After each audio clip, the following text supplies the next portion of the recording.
I've got some great news on the economic front for you on this Friday. Canada's unemployment rate now at the lowest level ever, or at least since StatsCan started keeping records anyway back in the mid-70s. It's now at 5.3%. We're getting ever closer to what economists are calling full employment. Proof the economy is roaring back after that nightmare of COVID-19 over the last 2 years. In terms of the number of new jobs, wait for this, 72,500 jobs created in the month of March alone.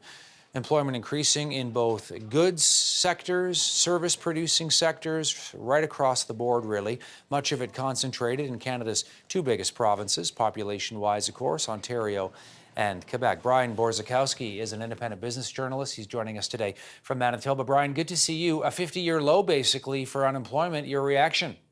Yeah, I mean, it's amazing. We're here. For the last 2 years, we've been talking about how terrible the economy is, jobs coming and going, and huge unemployment numbers. We are back to where we were before the pandemic, if not even better. So this is good news. It's finally nice to get excited about the economy. And so, yeah, there's lots to, I think, celebrate here. So what does it mean for the economy here in terms of that number, which we've never seen before? So there's a couple of things. I think, number one, people are getting back to work. The economy is opening up. Now, in some ways, it's not a huge surprise that we've seen numbers pick up, on the monthly level, just because they have trended around sort of openings and closings. Now the economy is really opening up in a much bigger way. A lot of restrictions have been, are out the window now in March, starting in March. So that number is, picking up from the month before. In January, we saw the number decline by a lot, but now that things are opening up, those numbers are getting better. So that's great. One thing to be a little bit cautious about that the Bank of Canada is going to be paying attention to is when you have full unemployment, and we're not quite there yet, but we could be getting there, is that the economy gets too hot, and we're seeing inflation rise, and full unemployment can also push that number up higher because more people are working, more people are making money, wages are going up, and they're spending more, and that could push inflation higher. So the Bank of Canada will likely raise rates by 0.5% instead of 0.25% at their next meeting this month. I think this proves that is going to probably happen. So it's good, but you don't want the economy to overheat too much, but that's the Bank of Canada's job to kind of keep that under control. Does it give workers more power as well, Bryan, when you see these numbers? Because, there's always the issue of, do we have enough good people to do the jobs we have open?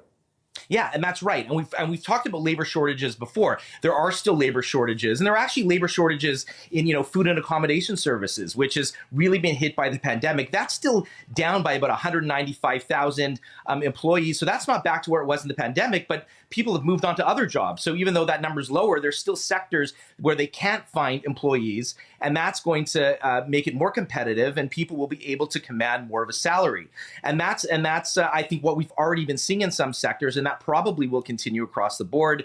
And that is, again, that's something that the Bank of Canada is looking at, because the more people have, which is a good thing, but the more they spend, and then the more inflation can get out of control. It's a fine balance there. And of course, coming one day after the government tabled its budget, this has got to be good news too, because it means they have a bit more flexibility.